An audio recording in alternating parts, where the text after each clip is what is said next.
Hello, my name is James Bell and this is Album 101.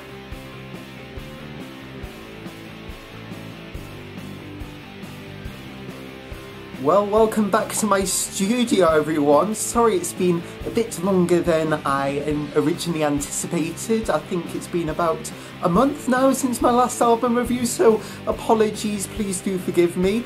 But Happy New Year, it is 2021 and I am back with another album review. So what is the album I am reviewing today, you ask? Well, it is this.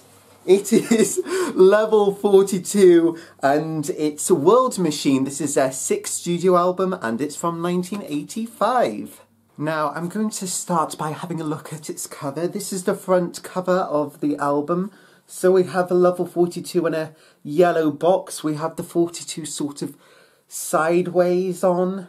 And we have this big picture in the middle of a mountain. I don't know if you can see that. And interposed on top of the mountain we have a screw, a wheel or a cog, and a nut. And I guess it refers to the title of the album, World Machine. So maybe this background with the mountain on, which was taken in Iceland. And maybe that is the world. Perhaps, I'm guessing, and these represent the machine, so yeah, it's very interesting. And there we have at the bottom, it says World Machine at the bottom. And I just thought of this now, but it actually is sort of a kind of similar design to Hounds of Love, with this sort of white with the picture in the middle and the white around it, and that also came out in 1985, so that's quite interesting. And on the back there is a picture of the band. I love the beret. I don't know if you can see that. He's wearing a really fashionable beret. I really like that. We've got side 1, side 2, and then the personnel of the band. We have Mark King on bass and vocals, Phil Gold on drums, Mike Lindup on keyboard and vocals, Boone on guitars, plus Wally Badiru on synclavier and additional vocals, Gary Barnacle on sax with thanks to Alan Scissor, all at Maison Rouge, Chris Potter and Julian Mendelssohn. And it also says that the front cover of the mountain in Iceland was by Mike Trevelyan and the back photograph of the band was by Ian McKell. And the album was produced by Wally Badiru and Level 42. So in this time frame of where Level 42 were at, so they formed in 1979. So this is their sixth album and 6 years into the band, and they started out very much in funk and jazz, and they were still very much in that area, but I think they were moving towards more of a pop orientated sound. And on this album, so I've reviewed their debut album from 1981, and that's just called Level 42. And it's a brilliant album, and I think the main differences between that album and this album is that album had a lot more instrumentals, it had a lot more improvisory sections. This album still does. I think they're still very true to their origins, but it's much more pop orientated, and all of the songs have vocals. So this album does have a lot more lyrical content than their debut album, and all of the lyrics are actually printed on here. I don't think, I'm trying to remember, I don't think the lyrics on the debut album were printed on the inner, on the dust cover. And here we have that dust cover, or inner sleeve, or whatever you want to call it. And also we have a picture in the corner of Wally Badiru leaning over a mixing desk, so that's really nice because he has a really big part to play in the sound of Level 42. It's really helped them, and a great producer. And yes, we have all the songs, so I'll be going through all of those. So the album starts off with the very strong title track, World Machine. And what's so striking about this track is the use of so many drums. There's so many different drum rhythms. It's so complex, and it seems to me there seems to be a mix of drum machines and drum kits and acoustic drum kits, and they're so powerful. They really dominate the mix. They're almost overpowering the vocals, and it's just a really striking track. It really draws you in. What Level 42 are really good at is changing the tempo and the feel of the song. So when it ends, if you end on like a really upbeat one, you can go into a really slow and sort of chilled song. And Physical Presence is feels a lot slower than World Machine. It's got that kind of really streetwise sound to it though. It feels really sharp and tight and streetwise. What I also love about Physical Presence is that after every chorus there is a brief solo from something that sounds very much like a pungi. And what is a pungi, you might ask? Well, a pungi is one of these. It is an instrument, a woodwind instrument from the Indian subcontinent, and it is used in snake charming. I'm not quite sure where we got this from. It's been in my house for as long as I can remember. I used to try and play it, but I couldn't. I don't know if this is more of a sort of touristy item rather than the real deal. But it has two pipes coming off this main sort of chamber here, and one acts like a drone, so it's just one note, whereas this one acts as sort of more melodic because you can change the notes. A bit like a recorder. And yeah, so it's really interesting. I'm not sure whether Level 42 actually used a pungi or if they just used a synthesizer and it had a similar tonal quality to a pungi. But when you listen to the kind of intervals they use in the melody of that synthesizer or whatever it is, it does sound like a pungi. So I really like that, yeah. At the end of Physical Presence, we also get this lovely wet reverb tail that just kind of becomes this big enveloping sound. I just love it. I love reverb, and maybe I like reverb too much, but it just sounds wonderful, and it is a great segue into Something About You. And Something About You, it just sounds so fresh and energetic. The vocal harmonies, that funky bass line, the airy synths that just sort of ride over the top. And I didn't mention this earlier, but I think that's what makes Level 42 mixes sound so good, is that you've got the low end, you have the drums, you have the basses that are really filling out that low end of the frequency spectrum. You have, in the middle, the vocals taking up that middle section and all those vocal harmonies. And then at the top end, you have all these airy, floaty synths and all of these other instruments, and it just really fills out the whole spectrum. So it's just so listenable. I just love it. Something About You did also perform really well in the single charts in the UK. It reached number 6.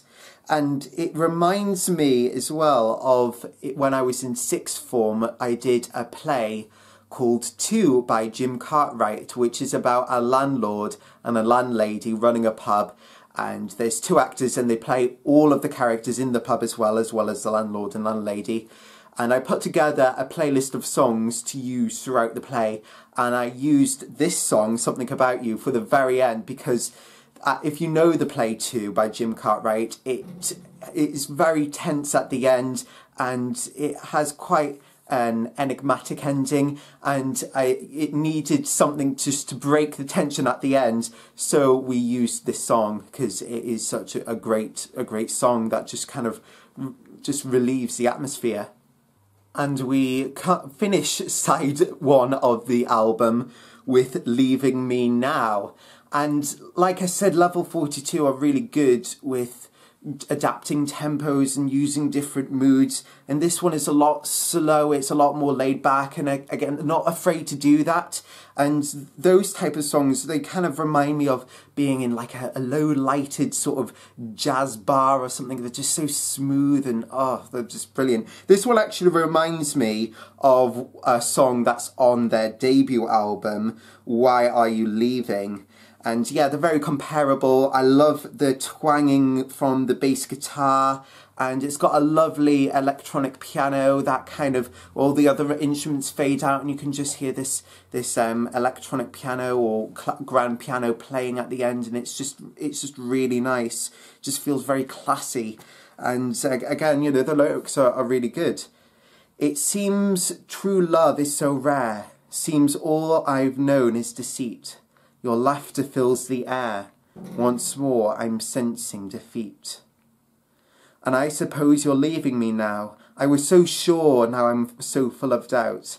And I suppose you'll be leaving this place, just like the smile you wiped from my face this time. So we start off side 2 of the album with I Sleep on My Heart, which it's comparable, I think, again, comparing to the first album, to their debut album, it's comparable to Love Games. I really love Love Games. It's probably my favourite Level 42 track. But it's got some lush chord progressions leading up to that chorus, and it's so great with all those airy synths, and the vocal harmonies again are spot on. And yeah, again, you've got that funky bass contrasting well with all those airy pad synths, and yeah, it just fits together so well, and it feels the most similar to the output from their debut album, I think.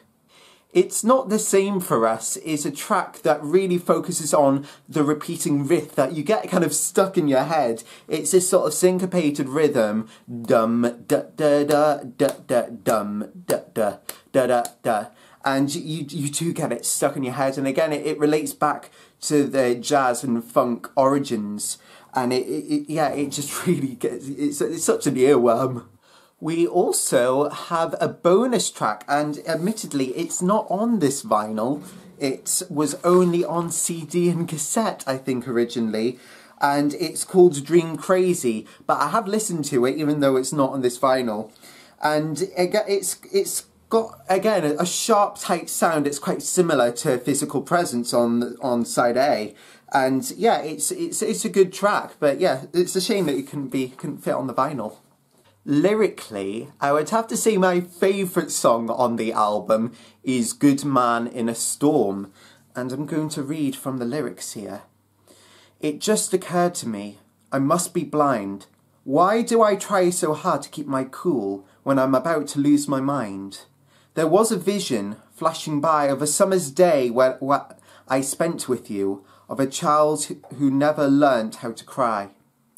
When those around me fall in despair, I call upon my common sense, 'cause someone has to care.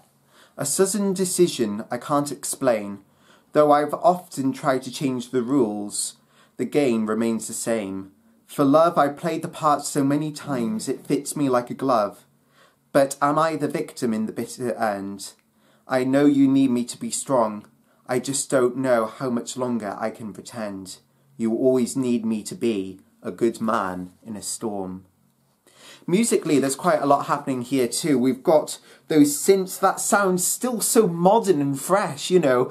Some synths, you know, can age with time, but these don't. They sound so incredibly fresh. And there's also a saxophone solo. I mean, who doesn't love a bit of saxophone? I think it just sounds so great. It just works so well. The most politically minded song on the album is coup d'etat. And coup d'etat is a term that's used within politics, and it describes the removal of an existing government from power, usually through violent means. And the lyrics in the song reflect this kind of feeling of unrest. On the border, there's disorder. No, they've gone too far. Wait for the coup d'etat. Fragmentation, we don't know who we are. wait for the coup d'etat.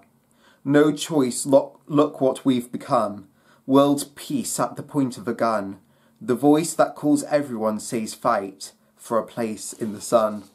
There really is that sense of danger in the song, and there's also some diegetic qualities that they've put in, some diegetic sounds, and I think they've done this using synthesizers. There's these sort of whistles followed by booming, and that kind of, for me, invokes the sound of shells whistling and exploding. It feels very harrowing. Lying Still is the other track that really lyrically stands out for me. And this is the last track on the album, and it would have been easy to finish with an upbeat track to wrap it all up, you know, but they didn't. They ended on a really sort of slow, sad story, a song. It's just, and the lyrics here are central. They are absolutely central. It is so poetic, and there was some lovely chord progressions and some improvised solos, which we haven't seen as much on this album as the debut album, but they're still there, so that's great. And so I'm going to read from the lyrics. And also I noticed, I don't know whether this is an American edition of the vinyl, I'm not sure, but through is spelt the American way. It's spelt T-H-R-U instead of T-H-R-O-U-G-H.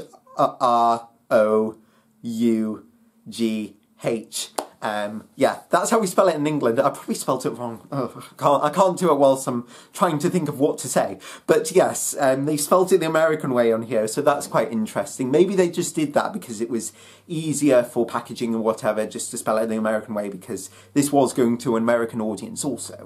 But yes, that is not how we spell it in Britain, though. I just want to point that out. Anyway, shut up, James. So the lyrics. She came through the door round my place. She was not the same. I reached out my hand to touch her face. She turned her head away. Her words flew in empty circles, reasons unexplained. I saw that her thoughts were somewhere else.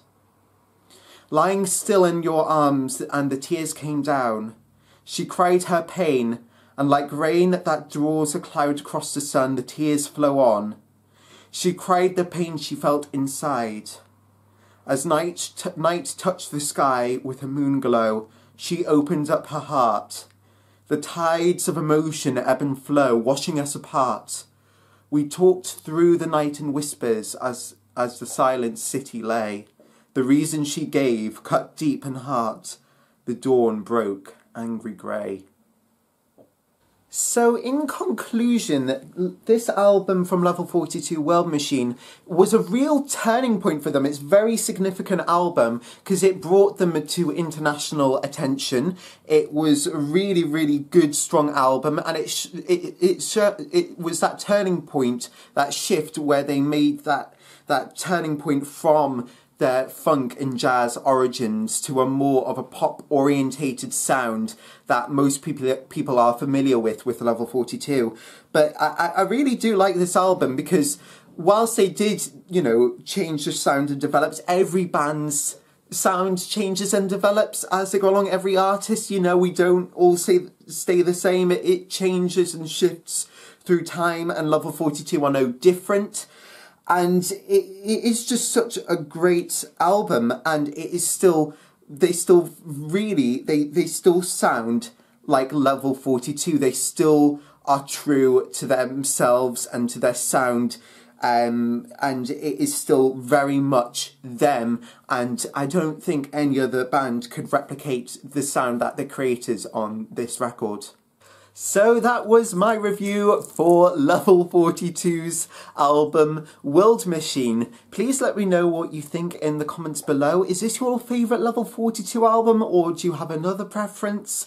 And if you haven't already, also check out my review for their first album, their debut album just called Level 42, which is also really, really good. And yeah, and I'll be back very soon with another album review. So I will see you all soon, hopefully in a fortnight's time. So see you there, everyone. Bye. And Tina is relaxing, sitting on a seat. She's very comfortable. Yes. She'd also like you to subscribe to my channel. Isn't that right, Tina? Yes. Oh. Whoa.